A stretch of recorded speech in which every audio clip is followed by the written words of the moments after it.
One question I had, do sleeping positions matter? Why? Why do people have habits when it comes to their sleeping positions? It's really interesting that people say, I'm a back sleeper, I'm a side sleeper. That's not really true. You will typically sleep in almost all of those positions throughout the night. It's just what is the dominant position. And when people say, I am a X sleeper or Y sleeper, you're just talking about what you typically do more often relative to the other positions. More people are side sleepers than front sleepers or back sleepers. About 60% of people are most often side sleeping.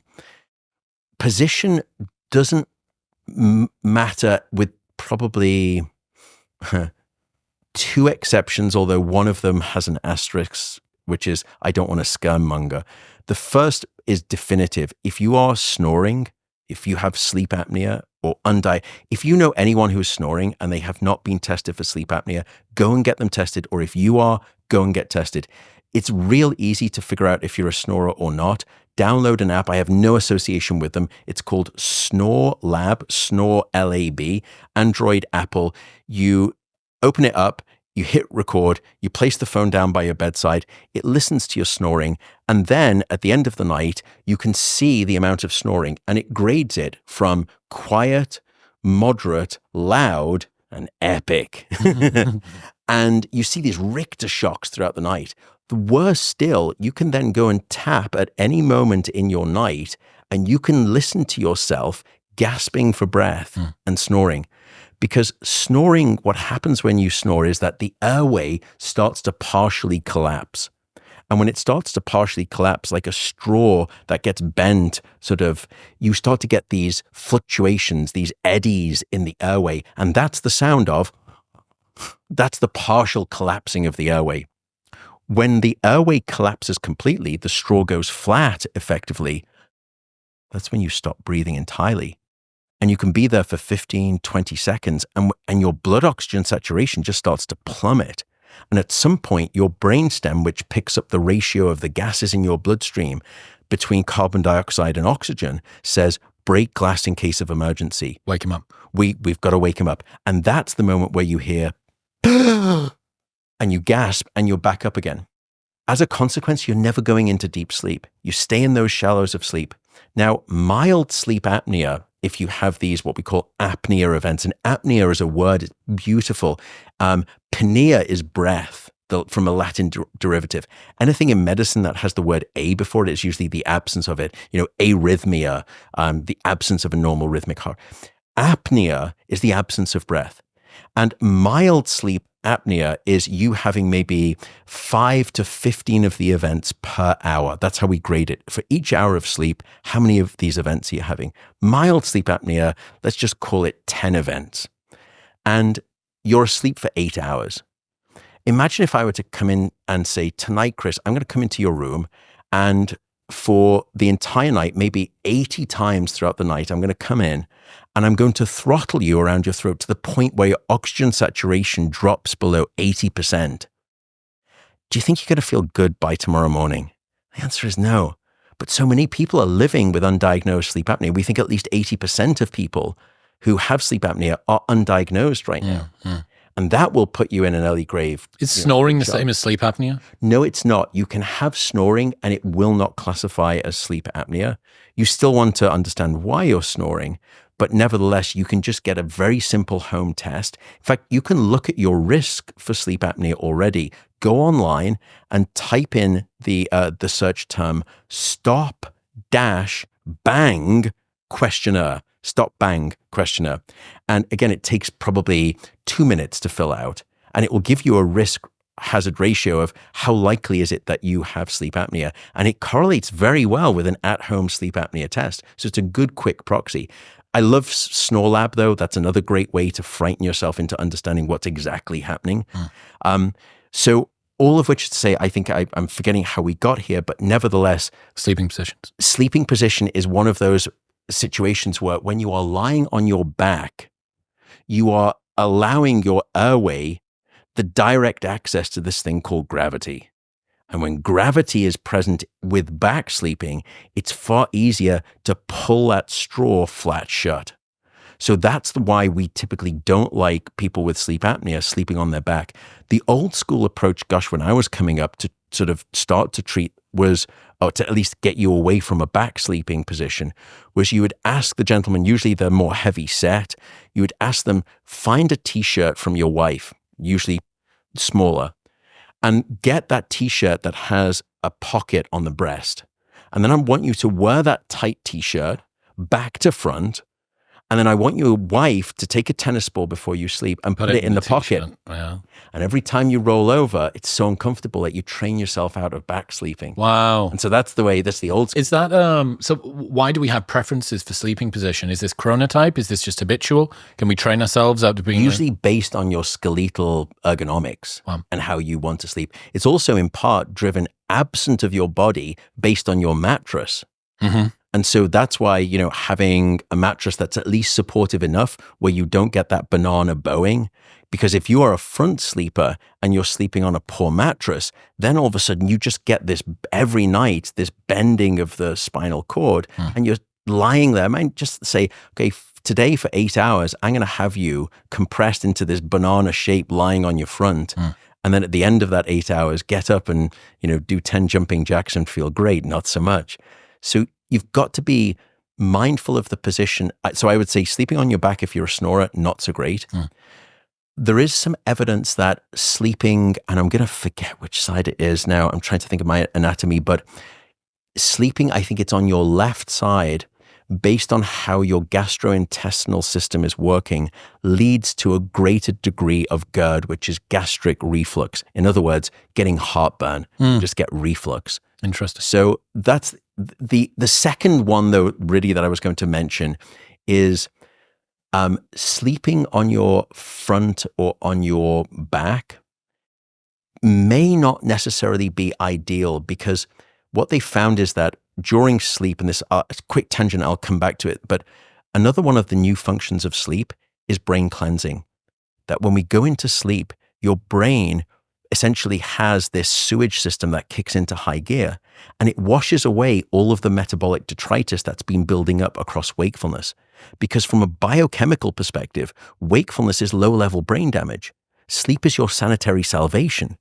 And two of the pieces of metabolic detritus that sleep system will cleanse your brain of are beta amyloid and tau protein, which are the two culprits that underlie, we believe, the Alzheimer's disease cascade. And what's interesting is that when you are sleeping on your side, these are animal studies, they found that that cleansing system is more efficient than when you're sleeping on your back or your front. And what they did was they showed this in rats and in mice. And then I was watching this, I was at the conference. They started to show you pictures in the wild of every single animal sleeping. What was common across all of them, no matter how they contorted their body, the common ingredient was that their head was always on one side or the other. As if that was the natural sort of tendency, the predilection of how sleep was optimally designed. And they argue that the reason for that is because that's when you get greatest optimality of flow of this, what we call the glymphatic cleansing system.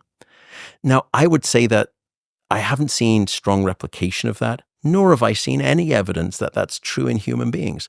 Human beings are a very odd species. Our head is tilted 90 degrees relative to many others. Think about a giraffe, a donkey, think about a dog, a cat. Their head is lifted up in line with their spinal cord. When we went from being quadrupeds to bipeds, one of the things that had to happen, because we were walking on all fours with our head out like a dog, if you then stood up on your back legs but kept the head in that same position, all you're doing is getting a very deep interest in clouds. So our head tilted down 90 degrees. And so that means that our ergonomics of the head and the cranium may be very different to animals. So I think the jury is out, and I don't think that's any good reason for you to start worrying about, oh my goodness, I've got to get my head to the side, and if I'm not, if it's down on the pillow or I'm on my back, don't worry about that. Is there anything else to say on snoring, people that snore, why we snore, and then sort of progressing through that to treat sleep apnea? I would simply say that coming back to being insufficiently slept and that mood dysregulation and you not knowing what you, the true self, actually was, is ever more true in untreated sleep apnea patients. And I remember we were doing a study with one group and we started to treat these individuals. Now, there are numerous new treatments out there. If you have mild sleep apnea, you may not need one of these masks, these nasal pillows, which are called CPAP machines, CPAP, and it stands for continuous positive airway pressure. This little nasal pillow pushes pressured air up your nose, and it acts like an airway splint to keep the airway open so it doesn't collapse. Now, if you have severe sleep apnea, I know that these machines can be invasive, although people like ResMed have really great machines now. The old school kind of mask, fighter pilot, Tom Cruise, those were tough to live with. Now they're much better. Nevertheless, I would say, even if you feel as though you're struggling to sleep because of this kind of pipe that's coming off you, that's still far better than you sleeping without it and having the horrific oxygen desaturation and minimal sleep quality that you get otherwise. So nevertheless, if you have mild sleep apnea, you now have these mandibular augmenting devices. So it looks like a sports gum guard, top and bottom, but it's hinged. And what it tries to do is move the lower jaw forward by just a couple of millimeters. And what's fun is that you can do this test at home, lie on your back and just sort of lie there and start making the snoring noise. So I can make the snoring noise. And then just try to move your jaw forward. It's actually much harder to snore. Wow. And it's a tiny change anatomically in the jaw, but it can make a vast difference. So now these new mandibular devices are out there. There's all sorts of new ways. There are also, some people obviously rightly don't wish for this. There are more invasive surgeries where you'll put a neurostimulator that stimulates the airway and forces it open. Wow. And that saves you from having the CPAP machine. And some people end up... Permanent CPAP machine. Yeah, it's a permanent CPAP machine. So there are lots of great ways to treat it. What about snoring? What about reducing snoring, something that's presumably more common than sleep apnea? Yeah. So there I would probably go to a mandibular device. Speak to your dentist. If they don't know about it, go find a dentist who does. They can make up these devices, and most of them are covered by insurance. You can buy them on Amazon. Make sure that you just look at the star ratings and make sure it's rated by at least a couple of 500, 600 people, and then believe the rating. And you've got to get a bit used to it. And, you know, I actually about 3 or 4 years ago, because I would track ruthlessly every night my snore lab, I could start to see a little bit of snoring coming on. Now, that's just my age. As we age, you know, just like the rest of your body, it becomes a bit saggy. My muscle tone isn't what it used to be.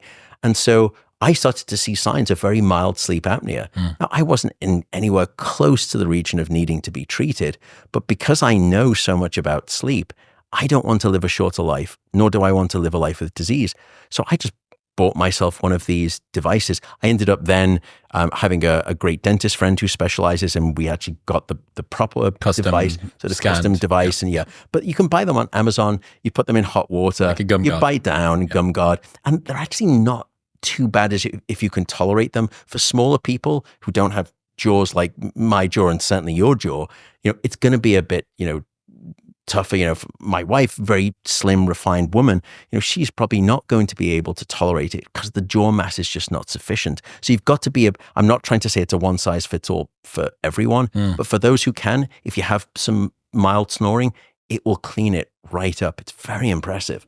In other news, Shopify powers 10% of all e-commerce companies in the United States. They are the driving force behind Gymshark and Skims and Aloe and Newtonic. And that is why I partnered with them. Look, you're not going into business to learn how to code or build a website or do back-end inventory management. Shopify takes all of that off your hands and allows you to focus on the job that you came here to do, which is designing and selling an awesome product. Best of all, their award-winning support is there to help you every step of the way, so you can upgrade your business and get the same checkout we use at Newtonic with Shopify. Right now, you can sign up for a $1 per month trial period by going to the link in the description below or heading to shopify.com/modernwisdom, all lowercase. That's shopify.com/modernwisdom to upgrade your selling today.